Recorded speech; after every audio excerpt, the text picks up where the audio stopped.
All right. What is up, everybody? We are back with another episode of the Fighting Pit Podcast, episode 24, coming at you. And we got a lot of fun, super cool stuff to talk about this week.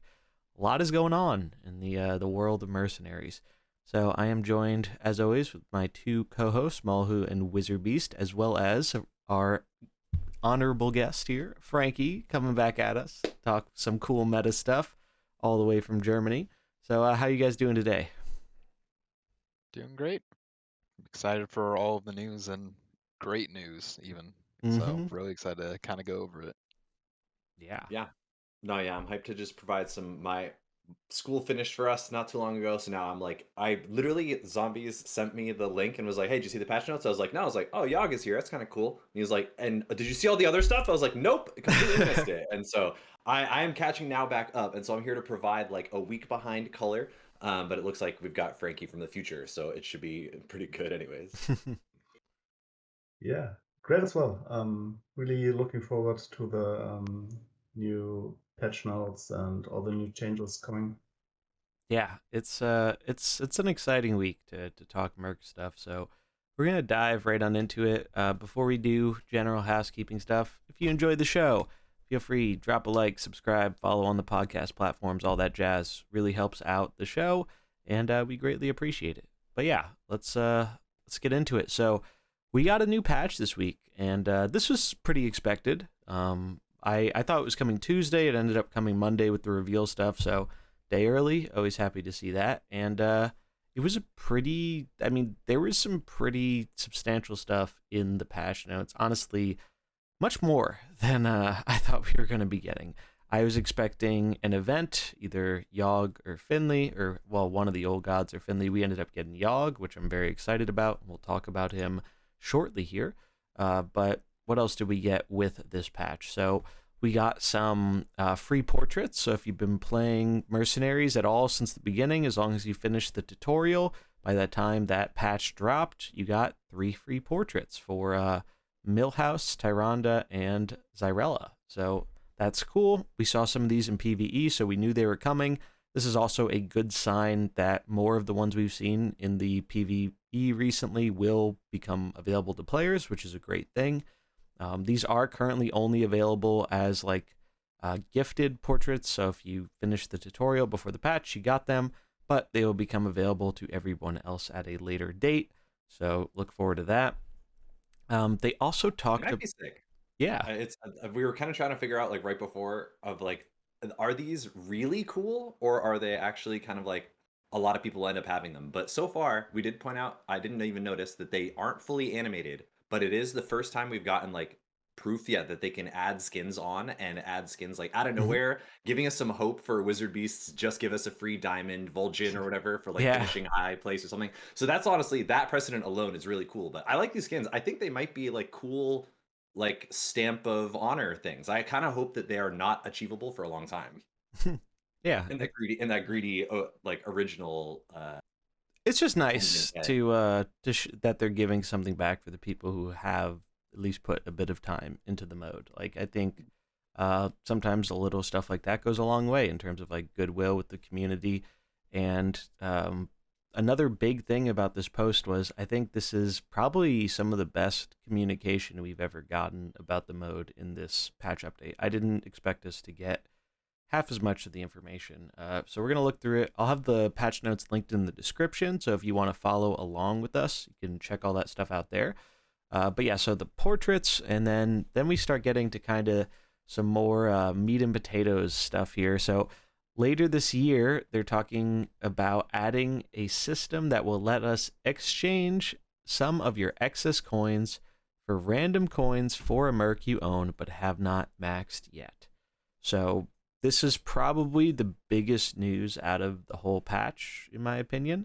And so far, obviously we don't know exactly how this is going to work. We'll probably talk a little bit about some ideas or theories behind it, but just getting this information is huge. I personally gave up on this ever happening a long time ago. We talked about it a lot. We were talking about this before we started 6 months ago. Or so, like very early on in the beginning of Mercenaries, we're saying, hey, we have all these extra coins, give us some way to exchange them.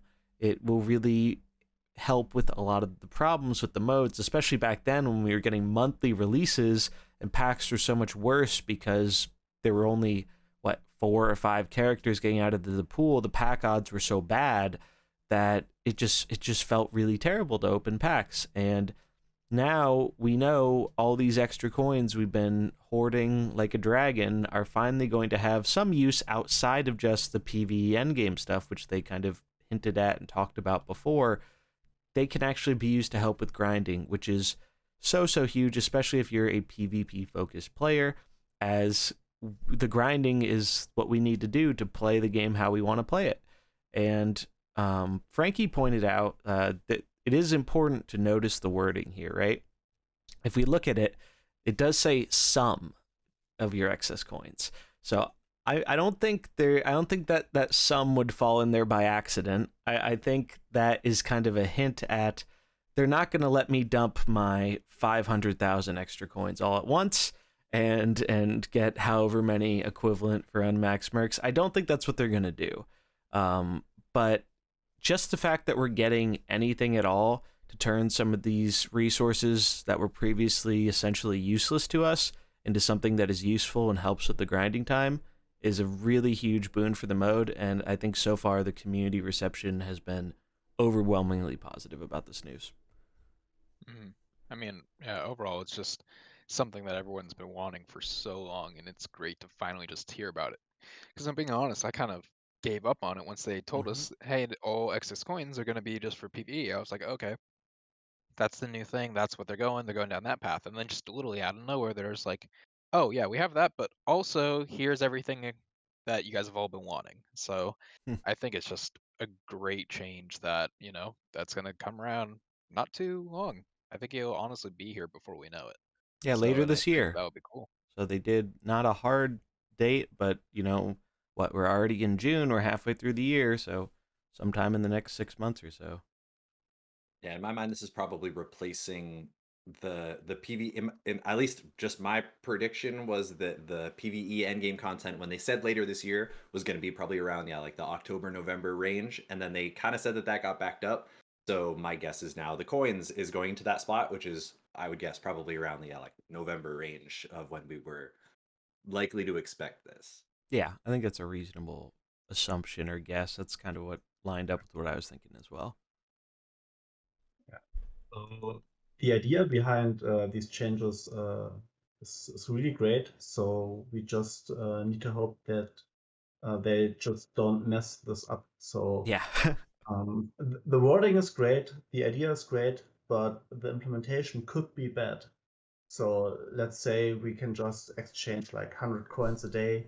That would be useless, or the exchange rate is just bad. So yeah, we just need to hope that the implementation is great as well. Yeah, we don't really know anything right now. It's all pretty much pure speculation, so mostly going to wait and see on that front, but just to hear that at least there's something we can do with these piles on piles of extra coins, and that it's going to be guaranteed to go to a max merc, or an unmaxed merc rather, is really, really nice, because it basically, it gives kind of people an incentive of, hey, we know this is coming later in the year. If you want a way to potentially speed up new mercs that are going to be coming out, you have an incentive to grind up all your old mercs. Even if you don't plan on playing with them, you're making your coin conversion better by maxing out these launch characters. And they also added something that I think flew under the radar for a lot of people, kind of myself included, but it was a pretty nice change. So we talked about how the tasks for the new mercenaries are a lot better than the old ones, right? Mm-hmm. They just, they improved a lot. They aren't quite as grindy, and I had some theories about that in terms of they kind of needed to artificially extend that launch grind because they knew it was going to take a while before the content started flowing and whatnot. But now they have gone back and they have adjusted a fair amount of old mercenaries tasks. So we're not going to go through them all here because there are a lot of them. There will be a link in the description if you want to check them all out, but there are some of the more annoying tasks in Mercenaries have been pretty notably improved. One that I know I absolutely despised was the Grom Tasks 12, which was getting 75 death blows with Blood Such a Feather. fake number. So that one's all the way down to 25. And then some of these other ones, they just like totally made them easy. Like, and I did this one a few days ago before the patch too. Gruul, destroy 45 enemies using his summon. So they just made that deal 150 damage. Like, night and day difference. Like, went from being one of the worst tasks in the game to being one that you can complete very easily. So they did this on a pretty large amount of characters, and I think we might have talked about it a little bit last time where the new tasks are so nice, it was really making those old tasks feel especially bad for players who hadn't got them done yet. So I think this is a great step to kind of lessen the burden for new players and make it feel not quite as bad, especially when we consider the fact that a lot of the launch mercenaries are still kind of underpowered to a degree. Like, I did a tier list recently, and something I noticed is the majority of the mercs that were ending up in that D tier list of totally unplayable currently in PvP, a lot of them were launch mercenaries. And so this is kind of one thing that kind of helps with that a little bit, because like, at least it makes it a little bit easier to grind them up, and now there's a bit more incentive to grind them up for that eventual coin exchange stuff. And I think buffs are also still on the table. If we think back to when Trigor got buffed in the 23.0 patch, there were pretty decent handful of Mercenaries buffs, and I would not be surprised if we see something similar in the 24.0 patch, which should be coming in about 3 weeks or so. Usually it comes about a week before the expansion, and we know the expansion's coming on August 2nd, so kind of mid-late July, there should be another big patch. And even though that one won't be focused on Mercenaries, I think we're still going to see some potential balance updates, as well as a new character added via the reward track. So that's pretty nice. It's something to look forward to. And yeah, so that's I think, let's see, that is most of the stuff from the patch notes. They did talk a little bit about endgame content. We did know from the XRAMA that it is going to take them a little bit longer, and they basically just reiterated that here, but I really liked the way they said this, so I'm just going to read it through here really quick. We're also still working on the endgame content that was hinted at in the Year of the Hydra announcement, including a way to use the excess coins to add power and personalized traits to your max mercs. That's kind of cool, personalized traits. I wonder what that's going to do. All of which we still expect a further bit down the line. It has taken us a little bit longer than we hoped to implement these systems, but we wanted to let you know we have a clear plan for our goals for these projects. We are actively working on them, and they are coming. We consider this to be our highest, in bold, priority in Mercenaries development. We just need some more time to make sure it is done correctly. So that was kind of what I thought when we got the news from XR, was they clearly have a lot of this stuff planned out and whatnot. I'd rather them take an extra month or two instead of it coming in, November, December, maybe it comes in January or February.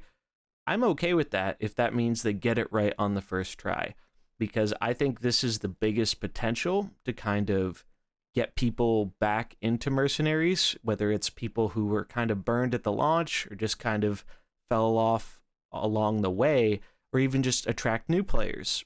This is a way to do it. We've seen Mercs hasn't really been a major part of their advertising for a while, and I think they're kind of just waiting, and we've theorized about this before, for there to be a bigger moment to kind of push it again like they did at the launch. So still got that to look forward to in the little bit distant future. I can't help but laugh whenever, like, we were talking about the wording for this sequence here in the patch notes, where we're so grateful for this wording. It's literally, it's so almost exactly verbatim of what we were asking for. It feels, since we're so disconnected from them, it literally just feels like we like put our hand on the glass, and then like another hand came and touched the glass. Like we can't talk to them, but like we know somebody exists on the other side. Like that, to me, that's just so funny, but they nailed it. I mean, we asked like, hey, please, would you do this? And they're like, yeah, that's a reasonable accommodation to ask for. Here you go. Thanks. And we went, thanks. Like, that's really cool. And so we're almost underplaying how sick not only the communication change has been, but the coins and the PvE. Again, these are these like golden age things we've been talking about. And we finally have proof that it's on the way, basically. We kind of hadn't had true proof that it was even on the way. Yeah, like they mentioned it once or twice, but it's always been so ambiguous, right? Like it's like someday in the future it will Someday happen. And something. We did Yeah. this. The fact that they are telling us coin exchange, like that was not a guaranteed way or solution for this. Like that by no means was the one that they had to settle on. And the fact that they are, like, that is enormous, I feel like, to communicate to us. So I'm excited. Like Frankie was saying though, like there worlds where the implementation is possible to mess up. Like could it be glacially excess transferable? Like could it be so slow that it's as if they didn't do anything? Maybe. There is a number that is too slow, so will it be that number? I don't know. I would of course prefer to lean on the like Pokemon Unite side of like over generous, but we'll see. Yeah, I'll have to wait and see on Yeah. that one. Yeah, no, I honestly, I think it's just a great change having all that. And even if, like, say, the conversion rate and stuff for the exchange is bad, it's better than nothing. And I feel like with all the updates that have been coming out, I feel like Blizzard's been kind of like actually hitting everything right on the mark recently. Like all of the new merc drop was great. The events I feel like have been great. Like everything we've kind of been asking for is like starting to kind of get to that point. Like we were kind of saying, like a re-release. So I think, after this exchange thing comes out and the PvE thing comes out, I think they might, yeah, go for a big re-release and kind of like be like, hey, we're out of alpha basically. Yeah. But have everyone come back. We're gonna have a huge welcome back bundle. Because I mean, even in the shop this week we saw that welcome back bundle. So I feel like they're, starting to kind of get there with Mercenaries, and I'm actually really glad that it's happening. And they confirmed that, or not confirmed, but they kind of even almost said that, like they kind of, I feel like they were kind of pointing at the whole, like, because it's no secret, especially in the larger Hearthstone community, like people meme on this mode very, very hard. Go into any major Hearthstone stream and say the word mercenaries and watch what happens in the chat. But this is what happened with duels, right? Like duels was the most memed on mode that nobody played for what, a year or something like that. But now a lot of people really like it, and it has this kind of like this a community that's really grown around it. And now even people who are standard players or wild players or battlegrounds players, they're still kind of like dipping their toe into duels for some fun stuff on the side. And I think Mercs has the potential to kind of follow that same path. It just has to come off of the high castle, and then the mode is all perfect. Like the duels wasn't a meme because it was inaccessible. Like it was a little why bit. That was part Mercenaries of the is inaccessible. problem. Not as Really? unaccessible Well, as that's right, because they had Mercenaries. the You use right, older when it cards. first came out, that like too. unlocking different equipment or whatever. Actually, I'd never thought of that comparison to Mercs in that same way. I forgot they fixed it in what felt like so early on or so many times that the unlock like access capacity they is made it actually easier. pretty smart. And old cards too is the other thing. Some people don't play wild, right? And they disenchant their cards when they rotate as standard. Well, some of those cards are useful in duels. And so that also added a barrier to entry for more standard players than anything. So I think they've improved on that a lot, and I really think we're going to see a similar thing for this mode over time, because we all know how good the PvP is in this mode. I mean, it's why we play it for the most part, right? Like none of us are the hardcore dedicated PvE people like Old Guardian. We're in it for the PvP. And from the beginning, we've been saying accessibility has been the biggest problem, because if you let people play this PvP, they will get hooked to it. Hearthstone is also a PvP focused game in almost every single format. It's fine to have a PvE mode, and it's great that there are people that really enjoy that, but it still needs improvements for sure. PvE is far from perfect, but the whole game shouldn't hinge on the fact that you have to go through the PvE experience when you have such a good, fun, interesting PvP game that I think a lot of Hearthstone players would really enjoy. if they could just try it, right? Without that tens, 20s, 30s of hours of investment to get a few teams together. Like it would really be a huge boon for the mode. So hopefully with these accessibility changes and new stuff, we can see it trend more in that direction. So for me as a PvP player, so for me personally, it wouldn't even that bad if I just had to complete all the tasks. But I have to go even beyond that and then grind 1-1 heroic or do the new bounties over and over again. And this takes not only hours, but days or weeks. Mm-hmm. And if we could skip this grind fest with the new announced exchange, that would be immense. That would be Oh yeah, it'd be a huge so boon for the good. mode, because it would basically, that would be what we've been asking for in terms of lowering that barrier. And yes, in the short term, that would mainly apply to people who have been playing the mode for a long time. But the reason why this change is so important is because literally everyone at some point gets impacted by the excess coin problem. It is unavoidable. If you're doing what the game wants you to do, completing bounties, leveling characters, maxing some out, you run into this problem, whether you're a new player or an established player. Like, I mean, I've heard it from a bunch of new players where they'll max out their starting free to play team, just sometimes going with the base mercs, Cariel, Samuro, and Zyrella, and then it's like, every time I open a pack and I get some Zyrella coins, I'm really bummed out because I can't do anything with them. And that's someone who probably only has a few, if any, max mercs, but it's still a feel bad, and it creates such a weird. It creates the opposite of what the game should want for the player. The game should want the player to feel accomplished, and that by maxing a character, they're doing, like, that's kind of part of the gameplay loop. But right now there's just a negative to doing that, and obviously there's a positive too. But it's like, I think that negative really hinders the feeling of the positive. It really lowers it. And so hopefully this exchange coins thing, as well as the use for them in endgame PvE, can kind of make that feeling a lot less bad.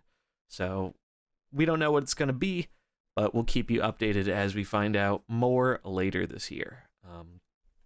So yeah, those were some of the main things. Now, do you want to talk about the Yogg-Saron event? So I think we ended last time kind of guessing what was going to be the next Mercs event. I really thought we were going to get Finley. Like, I thought that they did 2 old gods in a row. The other 2 were obviously coming, but my logic was, I was thinking, well, they've got the new set coming up. If they want to get Finley out, it probably makes sense to do it before we get a new set where they're tying in new stuff and whatnot, and the Sunken City's kind of, forgotten about a bit, because I'm so sure we are going to get a Finley. And the fact that we had him as our, like, quest guide explorer person for some of the new bounties, that just, like, confirms it for me, because that's what happened with Valeera in the beginning. Valeera was in the game in the beginning, but she wasn't a playable character, and she didn't show up in PvE, but she was kind of our guide through it, and then eventually we got her as a merc. So I think Finley's still coming, but since we got Yogg, now I'm very confident it's going to be, we get Yogg now, next event, it's going to be Cthulhu. And I'm very cool with that. Like, Yogg is my favorite old god, and he's just a really cool character. S tier art. That diamond is incredible, and I can't wait to get it. And the day we're recording this is actually the first day of the Yogg event. So by the time you're hearing this, it'll have been live for a few days. And a little weird thing I noticed, Yogg, you don't actually get the mercenary from task 2. It's from task 3, which I don't know why they did that. It's kind of, like, strange, because every other event has been task 2. And what that means is you don't actually get Yogg until the second day of the event, assuming you're starting it on day 1. Probably why then. Yeah, it's just strange. I don't really understand the reasoning behind this. I thought it was always nice getting the merc on the first day of the event, and then you can throw them in the training rounds or whatever, or just start getting their tasks done on day 1. I mean, waiting an extra day is not a big deal at all, but it's just, it's strange to see the event cadence change like that. And I think they also changed. I think it now the events start at a global release time. They've kind of changed this before. Initially, the event started on quest reset time, and that's when the new one for the day will roll over. But they changed it to where I think last event it was 10 a.m. in whatever time zone. So 10 a.m. for the EU servers, 10 a.m. for Asia in their respective times, and then 10 a.m. PST in NA. But now, I saw O Guardian talking about this. Apparently, the release didn't go that way this time, and I think it released globally at the North America time, so 10 a.m. PDT, which was a couple hours ago. Which it's not really like that big of a change, just something kind of worth noting. But the reset time should still be the same, so the new tasks will become available at your daily quest reset time, and then that'll be happening the first 5 days, and then after that you can just breeze through them all whenever. So pretty excited about this. What are you guys thinking about the event so far? I mean, overall, I think it's pretty good. Especially looking at all of the tasks, they do seem a lot easier. So it seems like you can kind of go through it, and even having other players come in who might not have as great of a collection, it seems like it'll be easier to kind of get Yogg through this, and especially all the way through his diamond. I think there was like 1 or 2 tasks that I saw that might be, semi-hard, but compared to some of the other events, I think it's one of the easier ones. Mm-hmm. And also, yeah, kind of how you were saying, it is weird not having Yogg on day one for his event. So I don't know if that's something that maybe just like on accident they swapped a reward or something for that, or they just decided we're gonna move it to day two, which I don't really know why. So that seems a little weird, but Yogg is known for madness and random, so maybe they wanted to put him on Will his to be second kind. day for it. Yeah. Yeah. So, but yeah, even this first event, I mean, I ran through the first 2 tasks in probably 15 minutes, I'd say, just real quick. So, very easy. And yeah, I think everyone will enjoy it. Definitely. What about you, Mullahoo? What are you thinking about the Yogg event? No, I mean, I think it's cool that honestly, I was thinking about whether or not Cthulhu was going to be on the 4th day now for some reason. If they were doing like Yogg on 3 and then Cthulhu on 4, but I mean, to me, the fact that like gating it, not being able to get out on the first day is like moving an ability with like like a cooldown 0 to a cooldown 1, where it feels that is like the biggest jump that you can almost take in terms of like changing when you can get access to Yogg.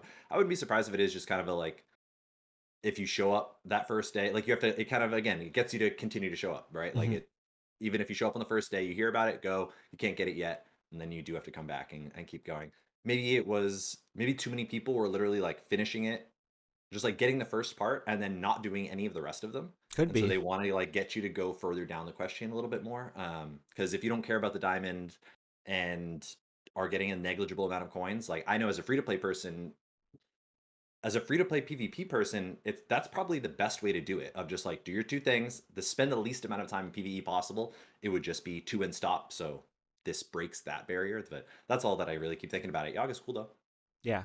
It's I think it's a good point. Like I do think there were probably a decent, especially when some of the tasks were harder, there were probably a decent amount of people who just said, all right, I'm gonna get my mercenary and then I'm peacing out. I don't have access to these bounties, or I don't have a team that can beat them, but I got the character, that's what I want. And I have seen that sentiment from some players who are probably a bit more on the casual side, or maybe more free to play focused, and it makes sense. So even though I think it's kind of weird to do that, I mean, I guess I can see the logic behind it. What about you, Franky? What are you thinking about Yogg events so far? Mhm. So overall, I really like these events. Also really like that everyone just gets a free mercenary, so Hmm. really cool. But I haven't looked into the tasks yet. But so as experience from the last events, um, it's always really fun to just do a few crazy tasks and just have fun playing PvE. Yeah, So it's that's not the usual case. yeah, So it's nice. Like I like that they make you yeah. do something like different and fun. Like I would never have a reason to go back to raw time or whatever it was. normally because I don't need their coins and it's a low level bounty. There's not really a purpose, but I think this does breathe a little bit of life into content that wouldn't really normally see use after you've beaten it for the first time and cleared the heroic. So I think that's definitely a good thing to get a little bit more mileage out of some of the content and do it in a different way, in a way that you normally wouldn't go about it. So Yogg event will be going on for the next 2 weeks. So get him while you can because he's looking pretty good. So I'm gonna read through his skills here, and then I figured we could talk about him a little bit in terms of PvP perspective. What are we thinking about this character? Because he has some really cool abilities. So let's take a look. Yogg-Saron, legendary caster, old god. His max stats are 10 attack and 80 HP, so some pretty solid stats there. Abilities, so skill 1, Lunatic Gaze. All his abilities are Shadow, by the way. Speed 2, deal 15 damage to an enemy or restore 15 health to a friendly character. Randomly swap the speeds of their abilities. Then Mind Yoggle, speed 6. Give a friendly character +5 attack this turn. They attack a random enemy. Old God's abilities refresh 1 for each attack so far this turn. Kind of interesting wording there too. It's not just your attacks. That would also include enemy attacks. Then Oh My Yogg, speed 15. Cooldown 15. The highest speed and the highest cooldown we've ever seen in the game. Randomly use 5 other abilities from mercs in play with random targets. That is the most Yogg ability I've ever seen. And then his equipment, Piercing Gaze. Lunatic Gaze does an extra 5 damage, so that buffs it from 15 to 20 damage. Then we have Lash of Hysteria. Mind Yoggle gives an extra +5 attack, so that goes from 5 to 10. And then Awakening Roar. Battle Cry. Old God's abilities refresh 4. So we've seen a very common theme with the Old Gods where they've just been kind of ramping up, right? N'Zoth had 5 cooldown. Then Y'Shaarj had 10. Now Yogg's at 15. I mean, I'd be very surprised if Cthulhu wasn't 20 and one of the craziest abilities we'll ever see in Mercenaries at that kind of speed. But I love this thematically. So far, Y'Shaarj's third ability has not really proven to be able to like get it off in PvP. But it's cool for PvE, and maybe with Yogg with that extra refresh 4, and as we get the other Old God, there could be something there. N'Zoth's has seen play a bit in the summons comp. N'Zoth's, like, I thought it was really bad at first, but now in like a dedicated summon comp, it's actually like very usable sometimes.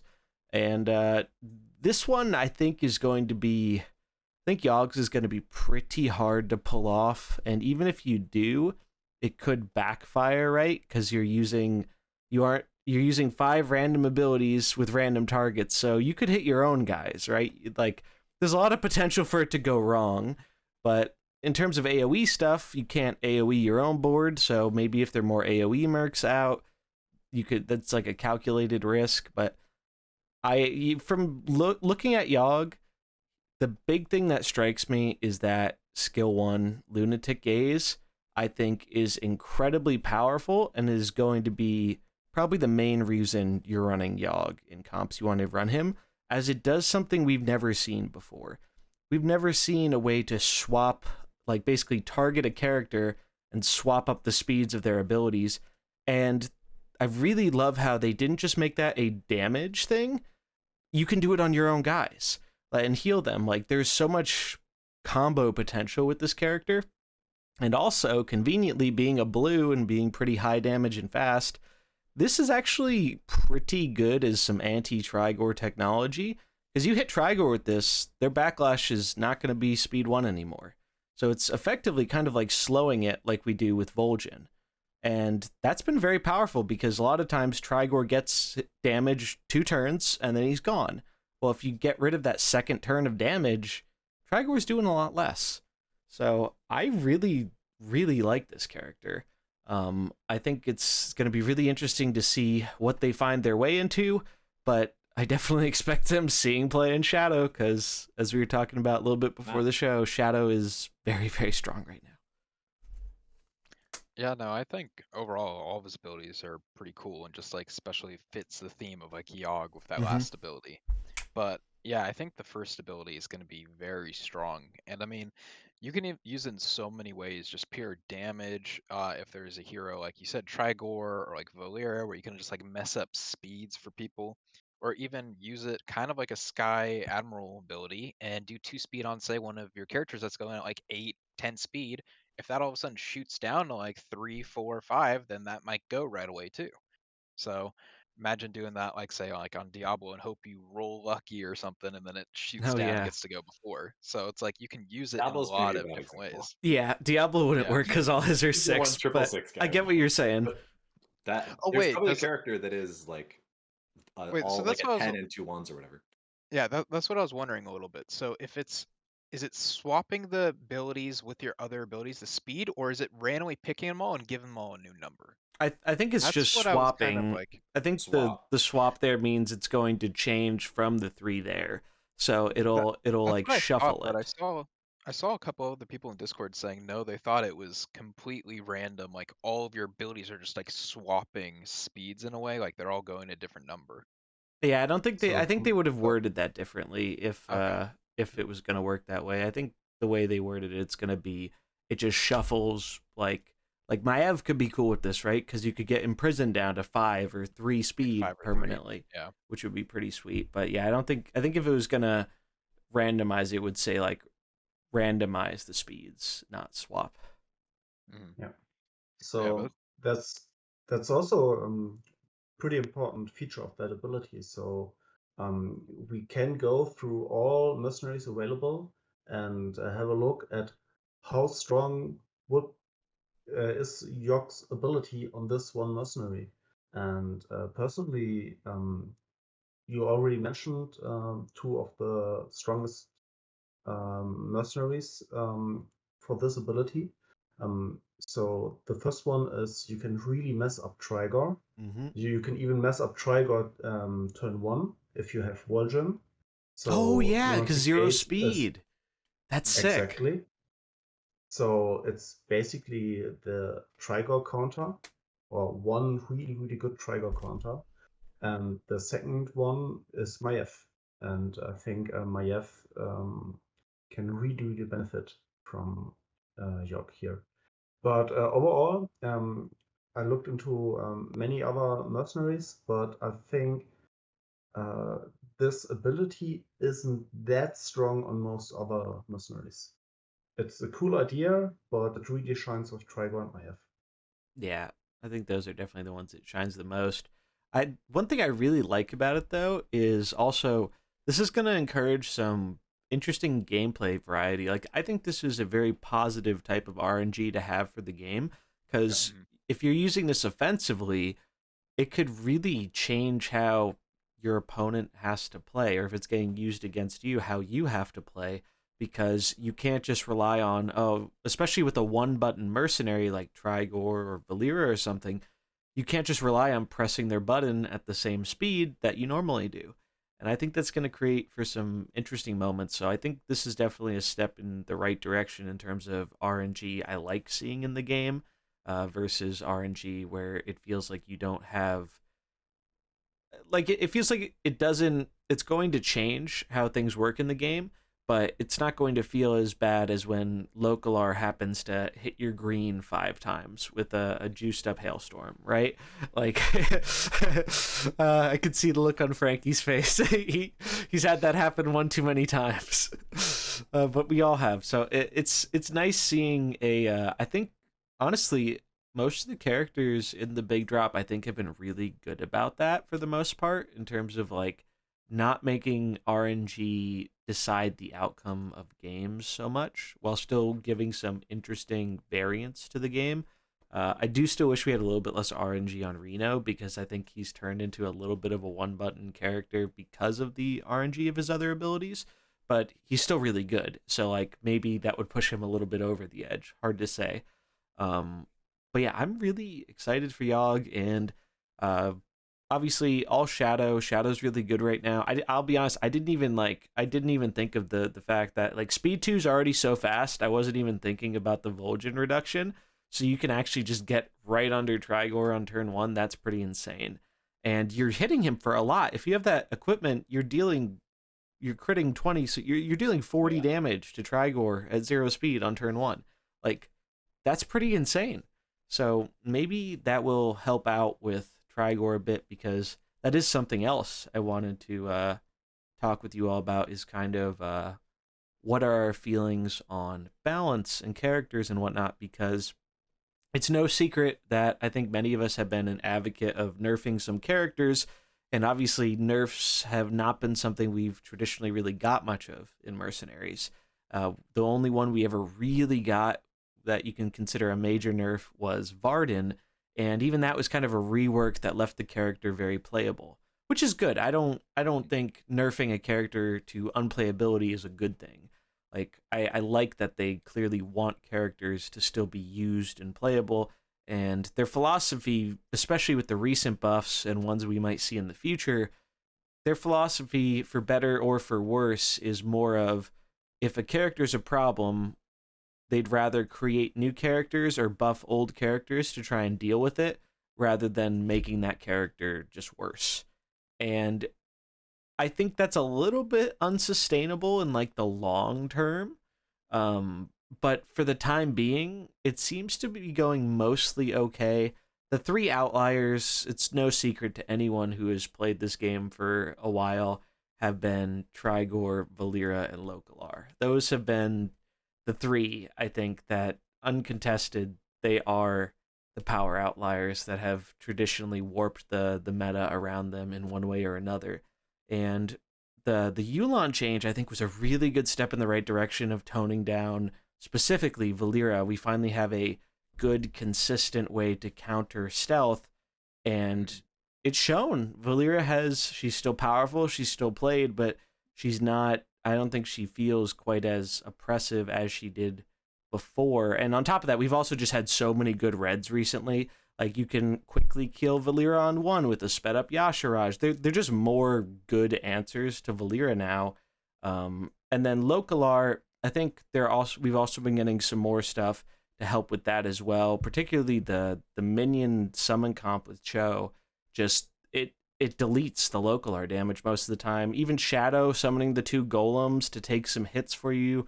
It seems like Localar is still very powerful, but he doesn't feel like he's mandatory in like every comp like he was for quite some time. And then Trigor. So I think Trigor is still a bit more of a power outlier than I would like. I think he just does too much with Backlash. Like, I think, and by the time this goes up, I'll have put out a little video talking about Trigor a bit. He's not totally oppressing the meta right now, but I do think he is constraining a lot of other strategies that maybe they're not tier 1, like absolute top of tier 1, but I think there are a lot of tier 2 or tier 3 comps that could see more play, especially as like dedicated counters, that right now are just being held back by Trigor because he just punishes so many things. And the big reason for that is there's no payoff, or there's no trade-off, rather, with Trigor to use him offensively or defensively. He's used defensively by default, right? But he also is used offensively on anything you're swinging in with. And I think that's just a bit too powerful of an ability. Like, you should have to have some kind of trade-off there where you can use Trigor defensively, so your opponents have to focus him or they're going to take a bunch of damage, or you could use him or defensively rather, or you could use him offensively, but you shouldn't be able to do both. And at 1 speed. Yeah, at 1 speed. And I also really, really hate that. And I'm sure this is like a timing thing too, so I don't really know how easily they can adjust this, but they've done something like it with Brukan Lightning, the Chain Lightning before. Don't make it so when he dies to an AoE, he gets to trigger off the other things taking damage. I think it's the stupidest thing in the world. Like, it also is really hampering, like, I feel like that would be a great weakness, is if you could just hit everything and kill him, But now, even when you're doing that, you're taking crazy residual damage. And so he's really, right now, I'm really enjoying the metagame for the most part. He's the only character I think they should really change. And the simplest way to do it, either you make it so there's a limited amount of hits on Trigor. I think 2 would be fine. 3 if you want to be thematic, but I think 3 is still maybe too strong. But 2 hits, so you could use them offensively or defensively, but after that second backlash proc, it's not procking again that turn. Or even more simply, just don't let it trigger on residual damage from swinging in. Your opponent shouldn't be able to dictate where the Trigor damage is going just because you're taking 5 damage from punching something. Like, it seems kind of silly to me. So those are, my thoughts. I'm curious what you guys think about Trigor. There's one more change that I really like for Trigor, and just give the second ability 1 cooldown.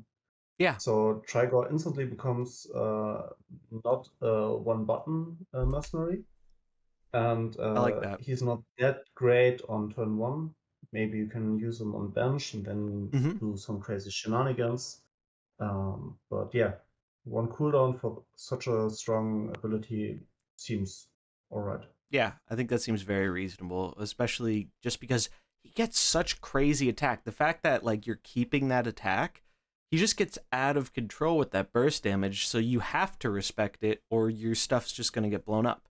So I also really like that idea as a possible change. Yeah, I think the one thing that would, even without really changing his abilities, is what you said, is like when he dies, it doesn't keep staying alive just to do his damage.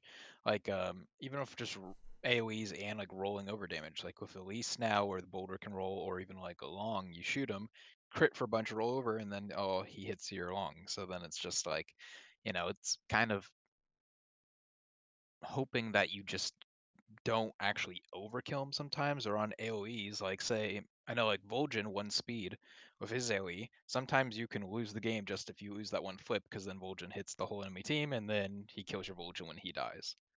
So I feel like that should definitely just be a change that should just happen. So, and I know that we have talked about it a little bit on stream and also with someone working on Mercenaries, so they said they would look into it, so hopefully that does actually end up getting changed.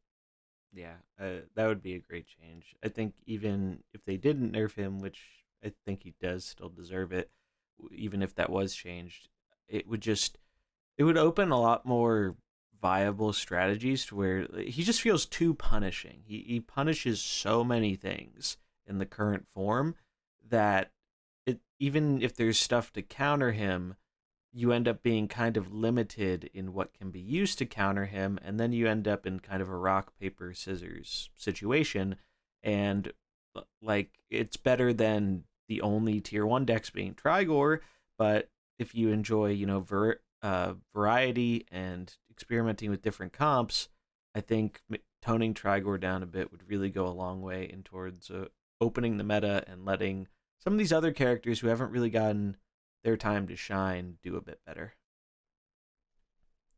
Yeah, and I think Yogg, honestly, until Franky really mentioned it, I certainly didn't notice, and I think a lot of people didn't even think about the fact that Yogg might be like how they released Local R for Valera, and then they hit us with, again, a response to that. Like, this does happen to trend to fit everyone's complaining about that red guy, here's a blue guy that beats up on that red guy. That doesn't really seem like a coincidence. Maybe we're starting to toe the line of learning that mercs are almost being designed or tweaked for whatever meta they're being released into, almost not on paper, but specifically as a response to the environment, which maybe that even influenced the fact that it was Finley versus Yogg. Obviously, the ideas continue to flow, but I think the overkill thing should definitely be fixed, and maybe Yogg is enough to cut out the Trigor. I think it's unfortunate that people kept playing it because it is just too much damage. I think I like the 1 cooldown change onto Backlash. Maybe that just guts it entirely, but now it's a cool bench card again. So I don't know, but I think waiting to see what Yogg does is a pretty reasonable expectation, or like a minimum for now. Yeah, I agree with that. I think we're not going to see any major changes to any characters before the 24.0 patch. I would be really, really surprised if any characters were changed before that, because that should be the next major patch, and we do have a time frame for that. So if we look at the handy dandy calculator, or calendar, not calculator. So August 2nd is a Tuesday. That's when the expansion drops for regular Hearthstone. Traditionally, they release the 0.0 patch a week before that, before the expansion, just in case any bugs, or they just like getting it out beforehand. We saw that with the 23.0 patch that got the Trigor buffs and all the other stuff. So I think it'd be reasonable to expect in just under a month, so July 26th, looks like is a Tuesday. I think that's when we will get the 0.0 patch, and any possible balance changes for Mercenaries characters, I think will find their way in there. I think buffs are likely. Talked a little bit with one of the developers on Twitter about Onyxia specifically, and we learned that apparently Onyxia was really, really strong in testing, because I think she used to have just bigger damage potential with the AoE or scaling up the fire or something, and that eventually got changed before she made it to live, but that was kind of the reason her health was so low, because she's like one of the lowest HP mercs in the game next to Leroy. 65, 70 if she's maxed. That's nothing, especially for a blue in a world where Valyria exists. So I think it is pretty likely we'll see a HP buff on Onyxia for one. I really hope we see more buffs on some of the launch mercenaries. I think in general, buffs are a really good thing. I want more of my launch mercenaries to be playable. That's like a net positive for the game. It's almost like adding a new character in a way. Like, remember when Tyrande got buffed? Like, that was basically adding a new character to mercenaries, and she's had a huge impact on the meta and still sees play in some very powerful comps.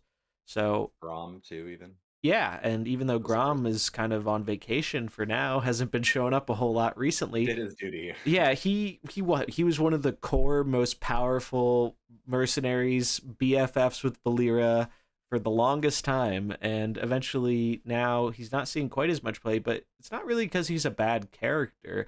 I think the meta just doesn't really suit him, or it's not really in favor of him right now.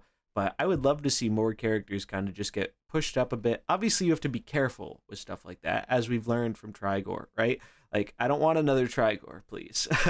And, like, it. Yep, go ahead. There's one problem with buffing all mercenaries. So, well, for me personally, when I started playing mercenaries in launch, we had a pretty slow meta. So every comp that could kill one merc in turn one would be hyper aggressive. Yep. So usually you would start killing mercenaries turn 2, 3, 4, and then you will slowly get Cairn or Diablo from bench, prepare your one turn where you could kill maybe 2 mercenaries in one turn, and that would be, wow, that would be a combo deck.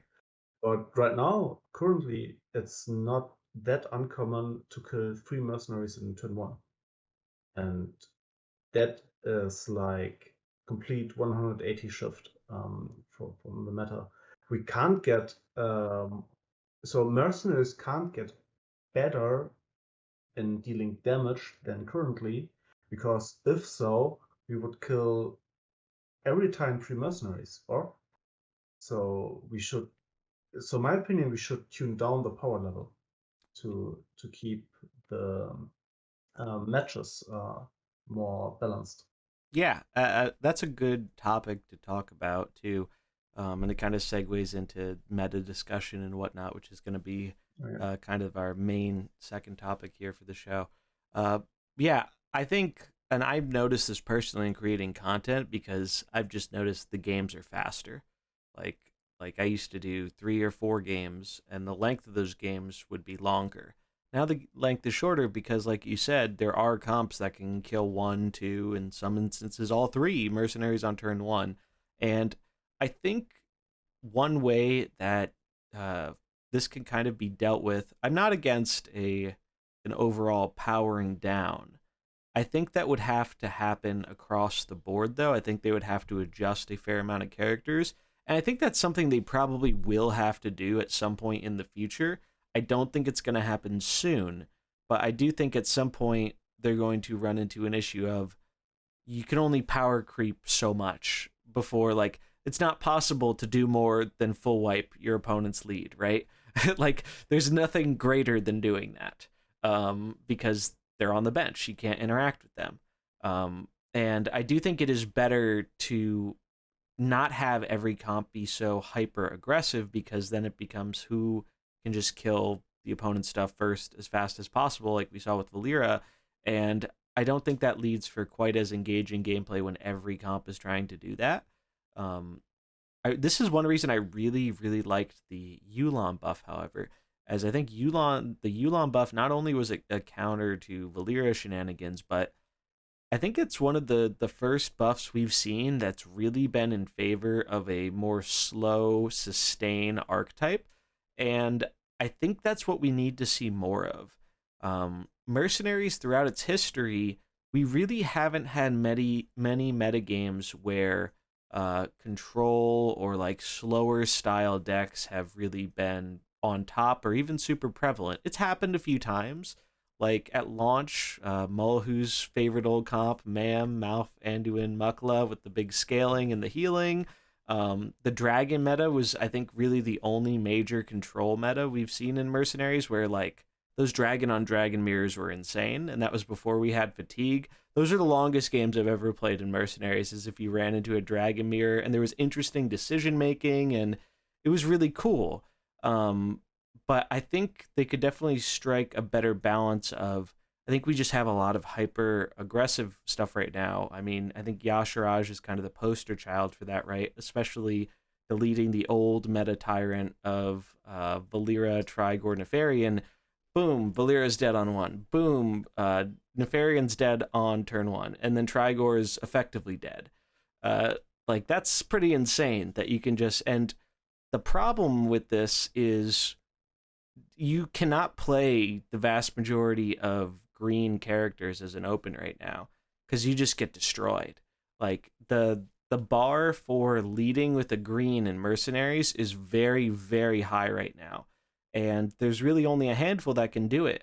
You got Valera, and then you have characters that they don't really care if they die as long as they serve their function. So like Tyrion, you want Tyrion to die for the buff. Elise, if you get the character buff with Elise and she dies, you're still pretty happy a lot of the time. So, but it's a really, really high bar to clear because of that hyper aggression. And I would love to see more mercs that give us ways to slow that down and give us some more sustain. And I think that can create a nice like ebb and flow in the meta and create more variety in strategies and just more variety in the game to game gameplay. So I think that is a good point to bring up because we definitely have been trending in a hyper aggression territory for a while. And it's all because there's nothing more powerful in Mercenaries than denying your opponent an action, right? You have typically 3 characters, 3 actions a turn. That's why Cookie Snipe was so good in the beginning, because not only were you killing a character, denying their action, you were gaining plus 45 health across your characters total. Like, that's a huge swing. So I think I would really like to see more characters like Yulon after the buffs where we have a bit more ways to combat hyper aggressive strategies. It should make for a more interesting metagame. Yeah, for sure. I mean, I really like having a meta where you're not just full wiping the whole board turn one. I think the games are just more engaging when it is slower and you're thinking throughout your turn instead of, oh, hey, I press these 3 buttons every time I go in and I just kill their board every time. Mm-hmm. So like having to actually have those decisions where, hey, I've been at this board state for like 3 turns now. It's kind of like a really important turn. Do I want to try and fake them out? Do this ability? Am I going to go for like skill 3 too, you know? So it's kind of more engaging when you have all of that versus just wiping the board. That's like one of my favorite comps that I've actually had pretty good sex with right now is been the dragons, where it's long Yuan and Brightwing opener. And it's actually a very hard opener to kill. And what you do is you just buff your backline of Illidan, Sneed, and Sinestra. And even though you're not doing too much damage right away, you just have so much sustain with your dragons that they actually, most of the time, I never get turn 1 killed with anything, even against other blue air comps.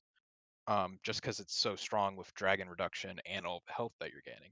So then you just kind of hold on that, get a bunch of buffs off of Brightwing, and then if Sinestra comes in, you can even buff her HP up more with Long and Yuan on the same turn with the dragon equipment swap. And it's kind of like a slow game that you're playing. But then at the very end, once you kind of like set everything up, your Illidan comes in, your Sneed comes in, or your Sinestro just has so much HP that nothing can kill her basically in the game. Like I've gone to fatigue, I think a total of like 20 something times with that deck, Jeez. which is over 10 rounds in some games just because it's kind of that long play and you're kind of playing with your opponent of swaps and kind of like keeping your own mercs alive and just like super buffing your backline. So I've really liked that type of style of game, even though, the games go on a lot longer.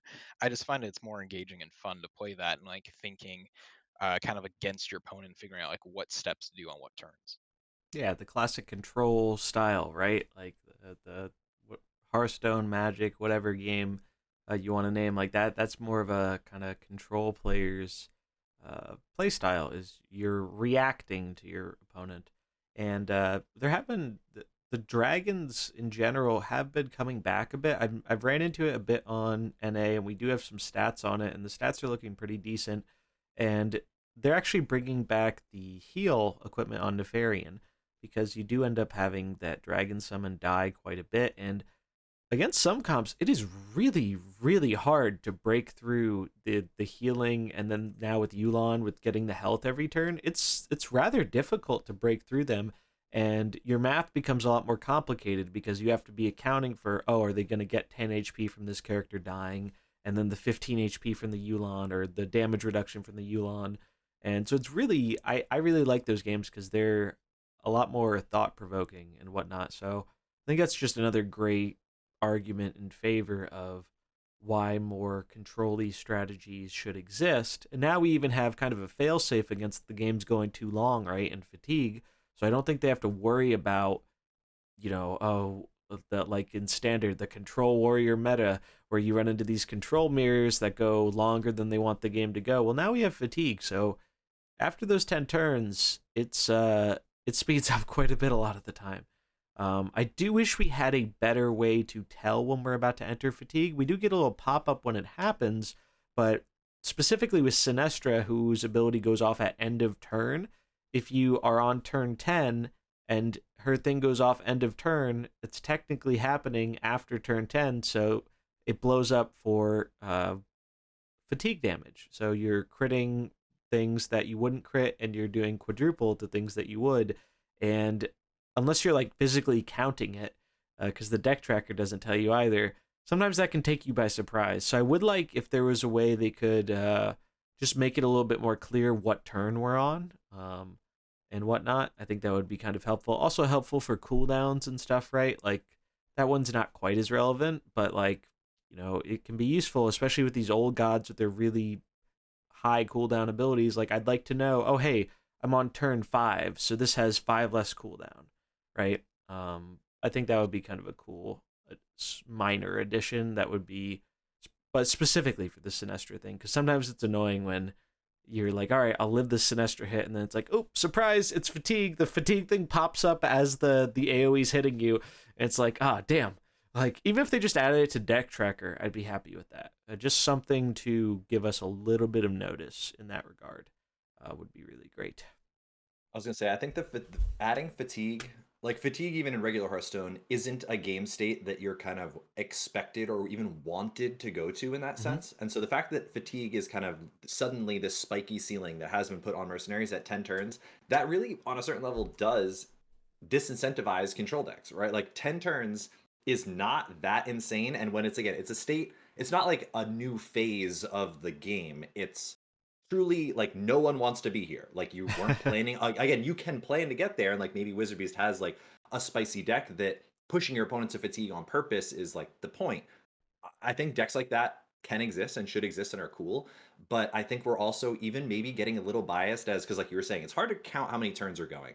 I would love to look at the numbers of like, even if you're getting just like full triple killed on turn 1, what is still the average turn of those games? Because I think a lot of the times they can go long, and are we just forgetting that, like, yeah, if you're fire and you come up against grass, you triple kill them.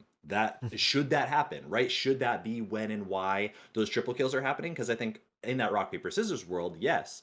But what we're feeling that sucks is when you are just blindly. It's not because you had a type advantage and you triple killed them, right? It's because Trigor just went ballistic, did 80 damage, and you all died. It didn't matter what color you were, didn't matter why you were here, it didn't matter what your opener was, but you're just getting like full RNG swept or something. That feels bad, but if it was a type advantage and it kind of made sense, I think we would like it more. But there are so many weird things to keep track of like that again are just getting in the way of us parsing power level, I think. But it is still scary to just blindly lose everything, and we don't want that. But control, 10 turns isn't that many turns at the end of the day, so we'll see. Yeah, but it is long, I think, at least in my experience with like playing the game.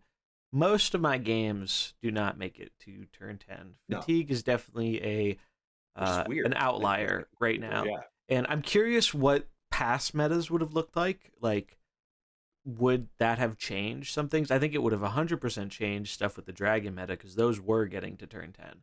Yeah. But before that, I don't really know if we've really had, because like Frankie mentioned, there's just been so much hyper aggression throughout the history of the mode. I don't think most of the time we've had metas that actually get to that point. I think usually by the time you're getting close to turn 10, the game is over, not been over for a while. I mean, Mam obviously again is the other one Yeah, probably. yep, that was definitely one of the outliers from before. And I think we can get back to a point where those games happen a bit more often. I think that would be a positive thing. You don't want it to be every game getting to fatigue, because I think they're like in regular card games, they're going to be players who enjoy both play styles. They are people who want to jam fast games and climb quickly, the aggro players, and then there are people who want to jam those slower games, whether it's control or maybe some weird combo stuff. I think combo in Mercenaries has kind of been intertwined with the hyper aggro stuff for the most part. It's if you're doing a combo, you're trying to do that combo quickly and doing a lot of damage with it. So it's been kind of that's also I think what's been pushing the hyper aggro a bit too. But it's definitely pretty interesting to like think about and look at the history of the game, and because we've all played since launch, so we've seen a ton of different metas and how things have progressed. And I definitely would like to see more characters that incentivize going a little bit slower or being a bit more defensive, because I think most of the characters we've gotten, not too many of them really have focused on defensive capabilities. We haven't gotten another Cornelius, right? I mean, we had like New Zhao, and like honestly, I think a lot of them just tend to not be good. Is kind of Yeah. the problem. Like the defensive ones are either not strong enough, like even like Uther for like kind of another like weird example of like they Hmm. gave it. If you start wasting quote unquote wasting kit on defensive abilities, the bar for what is good defensively feels, at least on paper or without thinking super hard about it, higher than the bar Yeah. for what has to be good offensively. And because you can't just like increase the like bigger number better person with damage works, but you can't just have like more divine shields, or you can't have more better taunt. You can't have like, sure, it can last for longer, but like, can it heal?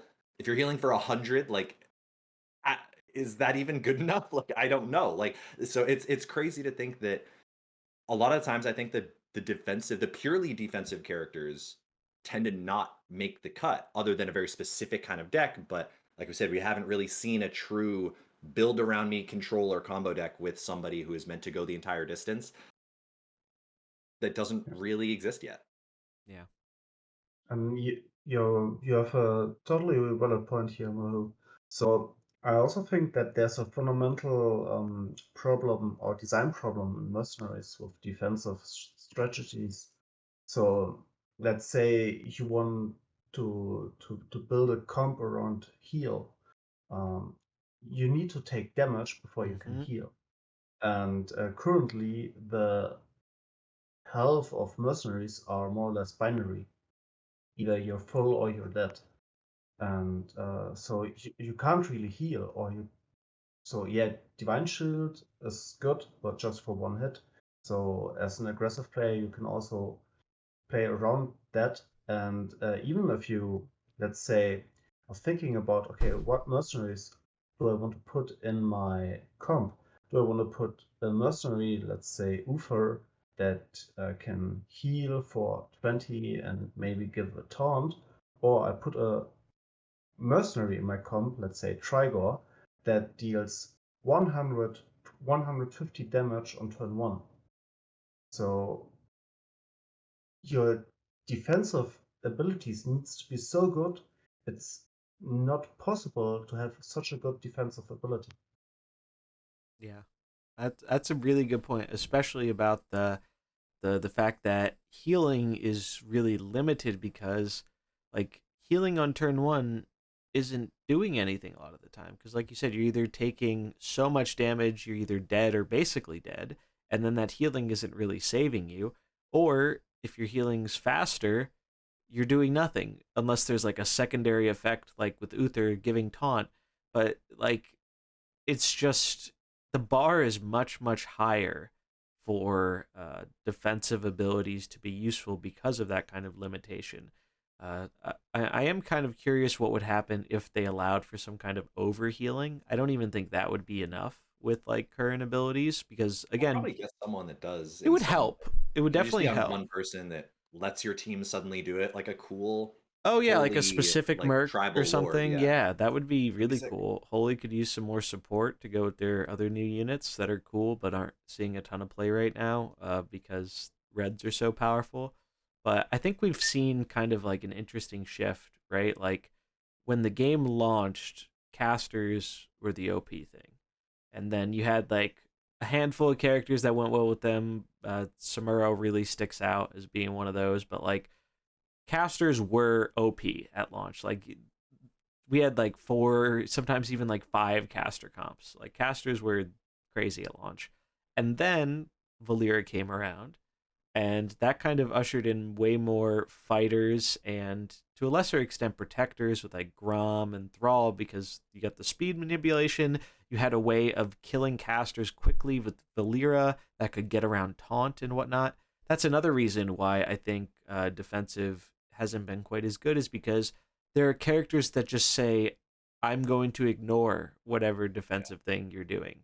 Like, and Valeera's probably the best at that. Like the fact that she can just say taunt doesn't matter. Your character has the lowest HP. That's where I'm going. And we've seen there are ways to counteract that a little bit, like now with like the Kazakus golems and some of the summons. It can make Valeera not really as easily target what she wants. But again, I think that's just kind of another reinforcement of the bar needs to be so much higher for defensive abilities. And so far, we just haven't gotten very many characters that have abilities that are powerful enough. And I think it's also because it's kind of hard to design characters. Like, you have to create such strong defensive abilities. And that's a fine line to walk, right? Because if you make it too strong, I guarantee you that defensive character is going to show up in a hyper offensive build to defend your offensive characters. So even in that situation, it might not even fully fix the problem. So I think that's definitely something they'll have to consider more for the long term because I do think it would benefit them and the players a lot having more variety and stuff like this. But I think it is a very challenging problem to solve.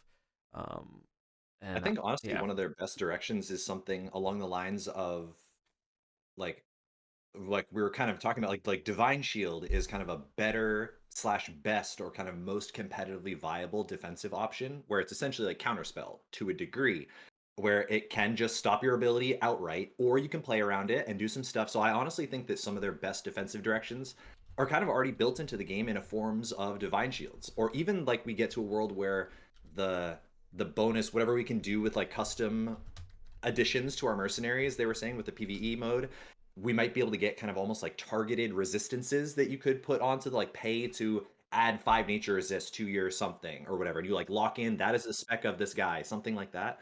But like spell shields, right? We have divine shields. You could do a blue one that just blocks any ability the first time it hits it. You could do an armor or like attack based one as well. I think that's like the full kind of all or nothing blocks that you can play around or have the strategy in them as the best way to go down a defensive path in the future.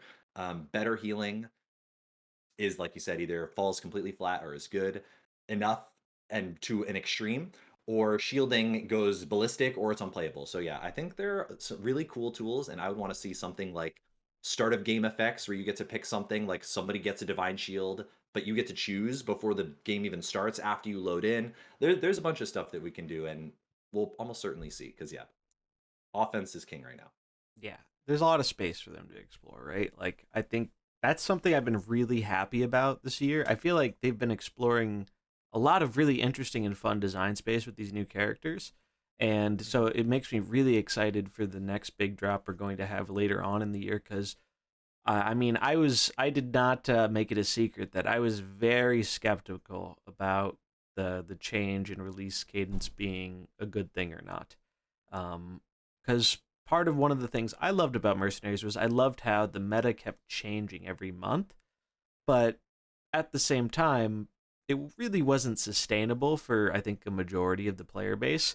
I think like I was an outlier, and some of our like hardcore grinder friends were outliers. Like most people cannot put in that amount of time in a month, and it was such a feel bad thing where there's a cool new comp and people wanted to play it, and by the time they actually got their characters to a playable point, then there'd be new mercenaries and then everything would change. And it was great for those of us who'd been playing with the mercenaries since like the first week, and we've had like 2 or 3 weeks with it.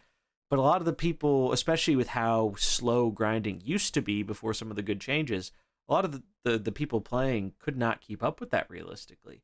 And even as someone who's doing it like full time, I had trouble keeping up with it sometimes. So I think that change is huge in terms of just making it a better experience for the majority of players, which you want if you want to bring in more new players. And on top of that, the packs, right? Packs have been really bad for a really long time, and this change also kind of made packs better without actually tweaking anything with them, because there are so many more characters you need. When there were only 4 or 5 new characters out of, even at launch, right, when we had what, like 50-ish mercenaries, that was only 10% of the characters added, right? That's not really a lot. And then as more got added, that percentage got smaller and smaller. And now it's a huge difference. Like what, we got like just under 20 mercenaries. I think it was like 18 or something. That's huge. Like that was when we had, I think, like about 70 characters in the game. So like that's like a third new characters relative to the whole pool. That made packs way better. And I tested it because I opened a lot of packs I had saved up, and it just felt better. I think the math came out, and I did a pretty large sample size, so over 300 packs at least. And the way I counted it was, if at least one thing was useful to me in the pack, whether that be a merc, a skin, or coins I needed for an unmaxed merc, basically two out of 3 packs had good stuff. And I can tell you, before, when a new drop would happen, I would be lucky if it was like 1 out of 10 or something. Yeah. It really is a night and day difference. And that's coming from someone who has most of the previous characters maxed. A lot of people aren't in that position. So for them, the packs are going to be even better.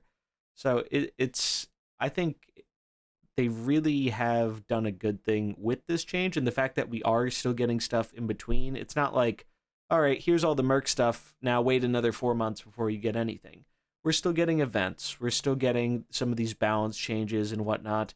Like, I think so far it's really been pretty successful in terms of doing something positive for the mode and the players. Mm-hmm. I mean, yeah, overall, I really like this new drop, and kind of how you said the same thing for your packs. I opened 150, and I kind of did the same, but for my packs, I counted a good pack if it had anything for just any of the new mercenaries that came out, Mm-hmm. and 120 of them had something for new mercenaries. Wow. So I only had 30 packs that had all old mercenaries. So having this like huge drop come out, it's definitely made packs a lot better. Because I mean, we're getting everything with now coin exchange and kind of the coin fix. So I think the only thing kind of left on the table would be, a little bit better on packs, which they're kind of hitting there with the bigger drop, but it would be nice if they just finally put in a pity timer or Yeah. something like that. Yeah, just for like a legendary, like they have in standard, like a consistent pity timer, so people aren't wondering, am I going to get this new legendary in 10 packs or 60? Because there's a lot of variance there. I've talked with tons of different people in the community about it, and I'm sure like large scale it'll average out, but that doesn't really fix the issue of how it feels for the players. Yeah. And I think having something a bit more consistent with the legendaries would be a positive thing. Also, please, for the love of God, get rid of rolling 100 coins for a legendary portrait. That shit is so fucking stupid, and it is so triggering as someone who really enjoys the portraits and tries to collect a lot of them. Like, if there's one thing that makes me stop opening packs instantly, it's when I see that 100 Sylvanas coins and I have all her skins or something. Like, just give me a skin for someone else. I get that's how it doesn't currently work. It can't be that hard to change. And I guarantee you would get people wailing out even harder if they knew when they hit that roll on a skin, they don't have to worry about the fact that it could be a character they have them all for and we get useless coins. Like, even when coins have a use, that's still going to feel kind of bad because you can't use your excess coins to get a skin currently. So I think that's really, really a big one because that is the biggest thing making me not put money on regular packs and mercenaries. That's why I save my packs till the new drop and they're more valuable because that gives me a better odds at skins, which is something I'm really going for, especially as someone who maxes out all the mercenaries. Like, I don't need the coins at a point, I just want the skins. So I wait for that weekly bundle and I'll see if it's something I want. And because that's just so much better odds and better pricing compared to trying to get what you want out of packs. It's just not worth it in packs.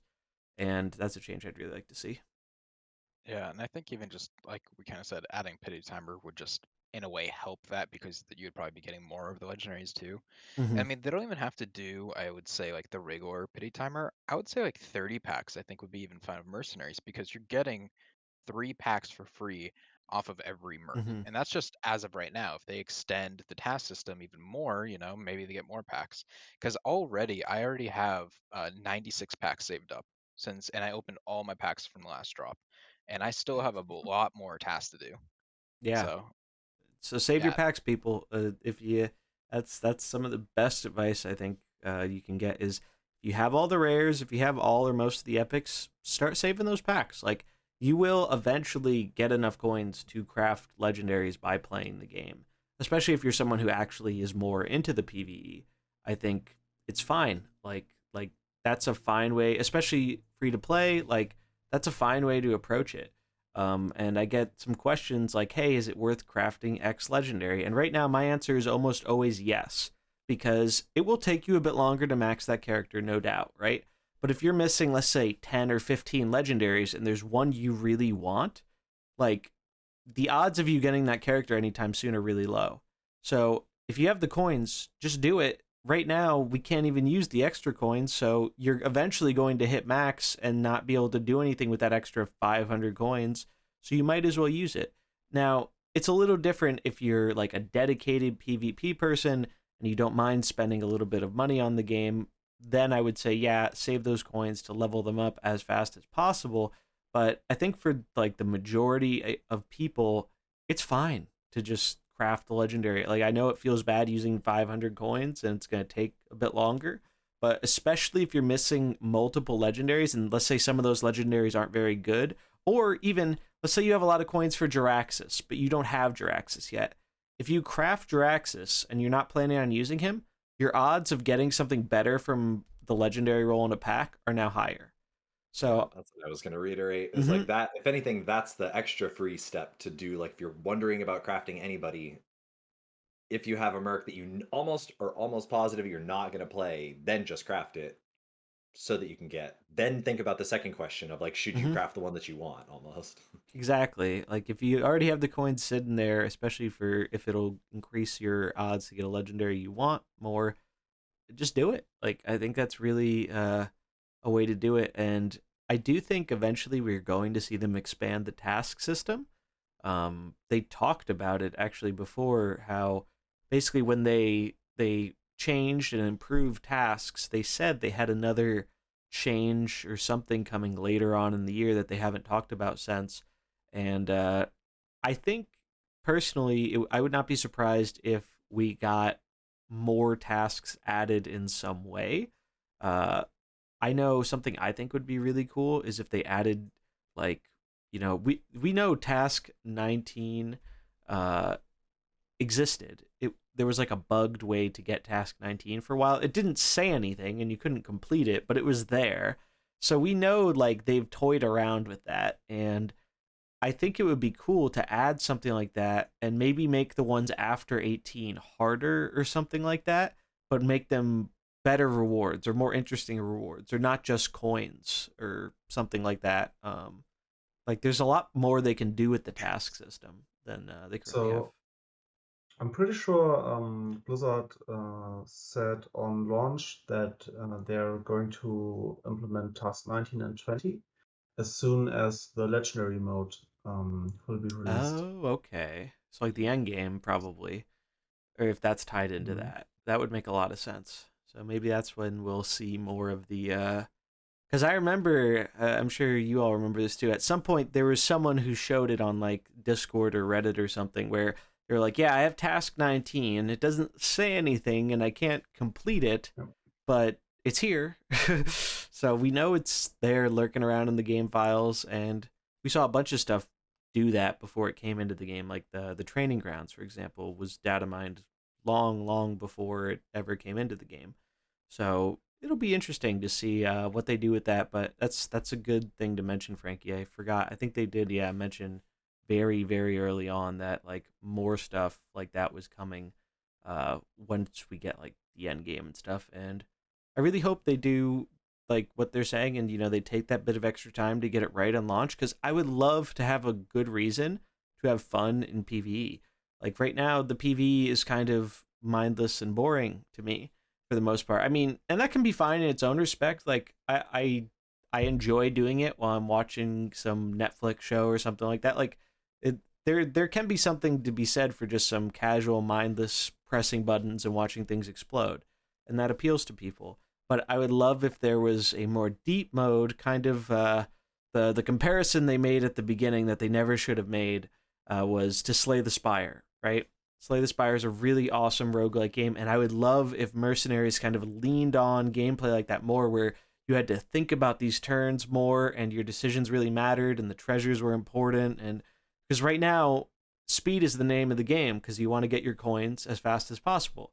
I turn my brain off and I try and go as quickly as possible so I get my coins fast. But I would love if there was more challenge to it, and not just in a way where it's like artificially difficult, like maybe like Drekthar was or something where your decisions mattered kind of more like they do in PvP. So hopefully that's something we can see more out of the end game, because I think a lot of players would like that, and I think that would bring a lot of new people into the mode if there was that more depth and like high replayability in PvE like we see in some of these other roguelike games that are very popular. Like people really wanted Mercenaries to be more like Slay the Spire, I think, for PvE. And that's why they should never have said that, because it set up expectations entirely incorrectly for what it is that we got. It could be that alpha launch though. You never know. Mm-hmm. And honestly, like when you think about Mercenaries having like actually every other game mode, even like the fact that Battlegrounds has like play cards from hand Mm-hmm. elements to it, just like standard does, just like duels, etc. All of the modes in Hearthstone essentially do. In Mercenaries, it is not very difficult. We already literally have the like drag from hand implemented into the game. I would not be surprised if the thing that is kind of necessary to push everything in a unified direction like that, which also could increase the skill ceiling and complexity and skill expression out the wazoo, is yeah, like just spells from hand.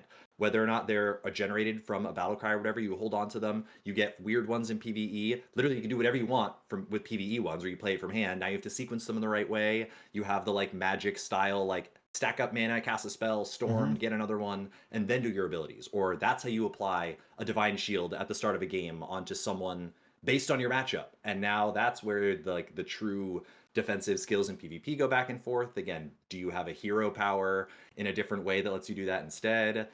Lots of ways Yeah. to solve these problems. It's what we've been saying since the very, very, very, very beginning. Is we saw this, we saw what the future can be, and we said, not only is this sick if we do it, but it's doable. So it's just a matter of which one they pick. That's a great way of putting it. Like there's a ton of potential what they can do with the PvE, and I think those are all some like great ideas. Another thing that could add a lot, I think, and we did see some experimentation with this with one of the recent PvE fights, adding a bench to PvE for like the enemies, making it so it's not all just one line of enemies. You know what they're gonna do, you see what they are, and you can account for that. What if you had to account for, oh, they have, they're a whole red lead, but they have a lot of blues that are gonna come in when I kill their guys. Even something as simple as that can really add a lot of interesting depth to the mode, and the tools are there, right? Like we've seen what can be done with Hearthstone, like Mullahoo said, like with duels and arena and battlegrounds. Like they've really upped the complexity of what they can do in the game. Like I'm not a battlegrounds person. I loved the Nagas adding that kind of spell in hand type of thing. I thought that was so much fun, and I played a bunch Even of tickets. battlegrounds. Like Yeah. the entire game right now, you can just have the game as you don't even have to pick a tribe that does it. It just, everybody has spells in hands now. Like that's a thing in battlegrounds. You can totally implement that into Mercenaries. Yeah, I never even considered something like that. So that's a really cool idea. If you're listening, developers, so take that one. That's I really like that. That could add some really fun stuff to the PvE. But I do think we are gonna be wrapping it up here. Any last thoughts for PvE stuff before we get to our end question? All right, let's do it. So, end question this week. So we got Yogg this week, and obviously I think it's like pretty much guaranteed we're going to be getting Cthulhu as the next event for the final fourth Old God. There's no way we get 3 in a row and then they just throw in a random. Like, I'd be shocked. But Cthulhu is the only one we don't have yet. And it seems likely to me he will be a fighter, because I think they do want to have some equilibrium there with like the Old Gods. Like, it makes sense. So far, I think their roles have really fit really well. We've gotten 2 casters in N'Zoth and Yogg. We've gotten a protector in Yasharaj. Cthulhu's the last. I think he's got to be a fighter. So I'm curious what each of us think. What kind of abilities or items or stuff would we like to see on Cthulhu the fighter in Mercenaries? And I'll let Mullahoo take this one first because I know he has to go shortly. No, yeah, I was honestly just Googling some of the OG, like some of the WoW Cthulhu elements, because that's the Cthulhu that I'm not as familiar with. But so obviously some of them are going to be inspired by recent abilities. You have to look, I think, to the Battlegrounds Cthulhu kind of first and foremost that pulls on the standard version, so we get a thread through all of them. I would not be surprised if there is an ability that says spread +1/+1s across your team at random, essentially. Even if it's not, it's either onto Cthulhu himself, or you do it on everybody, and then another ability is like you suck them all onto Cthulhu or something like that, and then it does something, or you can move these kind of like +1/+1 counters. Like Vanessa, kind of. Yeah, of whether or not you just like then explode them. Yeah, and then they've done a lot of that right lately, of these kind of like check what you have and then blow up as a response. Like Nefarian kind of has it. Kazakis kind of has one that's also similar for some of the newer people. So I think probably a long animation spread +1/+1 things around, or just a long animation something, right? Even if it's the 30U kind of little tiny bullets, or little tiny bullets on my guys. So one of those two, if anything. Yeah, good ideas there. What about you, Franky? What do you think, or what would you like to see from Fighter Cthulhu? Yeah, I was thinking in the same direction, Mullahoo. So every old god has a finisher ability. And if I'm thinking of the current old gods you can play in Hearthstone, Cthulhu is the one to pull off the hardest, because you have to play 4 cards and then you can deal like 30 damage with Cthulhu. So I think that Cthulhu's finisher ability has the highest cooldown, so let's say 20. like you assumed, and then use like a dozen or more bullets that will each hit enemy target, random enemy target, Yeah. like in standard. Like every So cooldown down, it shoots another bullet, like you're saying? yeah, Something like maybe that. That could that. be Dude, neat. okay, Yeah, okay. Oh, and that would be the most fitting to Cthulhu. But also Cthulhu will probably be a shadow Yeah. mercenary. Mhm.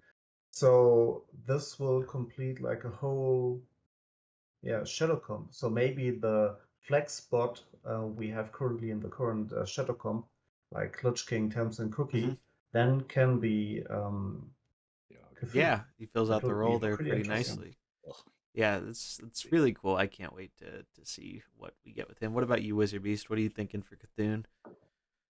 Main thing is, I'd like to see a kind of like a Reno equipment, how he has the requirement for battle cry. I'd like to see that on Cthulhu, because kind of how like the original Cthulhu, how you had to do like a bunch of like buffing and like set him up, or even the other one where you had to find all of his pieces. So I would like to see like a really cool like battle cry equipment, kind of maybe that ties in with the other old gods somehow. They do that, like maybe old gods have to deal a certain amount of damage, and then it's like when Cthulhu comes in, then he'll like do like a split damage or something, like shoot like all of, like the eyes everywhere. So I would Mm. really like to see like that kind of like themed like equipment in for Cthulhu, because basically all of the Cthulhu's we have seen have all had like a really cool battle cry like that. So that's the main thing. And also I am wondering, because they also probably see that Shadow's so strong, and I know they did talk about this before on Twitter with certain classes and like spell schools having colors. Like Shadow we've seen a lot, mainly blue and some red, and really only green was Sylvanas, kind of Mhm. who's like the outlier. Mm. I wonder actually if they might not do a fighter just for that reason, because It's kind of even how they were talking with like Murlocs and stuff, yeah. how they're kind of keeping away from the red Murloc for now, even though it will be here in the future. I don't know if they're gonna just jump right away maybe into it. Like it feels like it fits for sure, and I wouldn't be surprised. But I wonder if there is a chance of it not being a fighter just Mhm. for that reason. Yeah, I mean it's definitely a Check their in. possibility. I think it's definitely. I think they are gonna do green just because even though they are all shadow, they're old gods first, and I think they're gonna want that like Yeah. even outness. But that is a good thing to bring up because it is possible. I mean, Cthulhu ability wise, he could easily be a caster too. So that's definitely something good to think about. But for me, I really like that idea though. The doing an equipment like Reno, and now we have precedent for it, right? Where we've seen, hey, Reno does something sick with his battle cry if you have two other explorers in play. So if you've had three old gods, or if you have old gods out, or if your other old gods have died, or some condition along those lines, and then he has a crazy powerful battle cry or something, that would be awesome. And I would love something like that. So maybe there are multiple ways to play Cthulhu. Like maybe there's an old god comp dedicated to him, and then you run something different if you're putting him in a shadow build. Anytime we get an equipment like that that really encourages team diversity and whatnot, and like kind of more deck building stuff, I think it's always a good thing.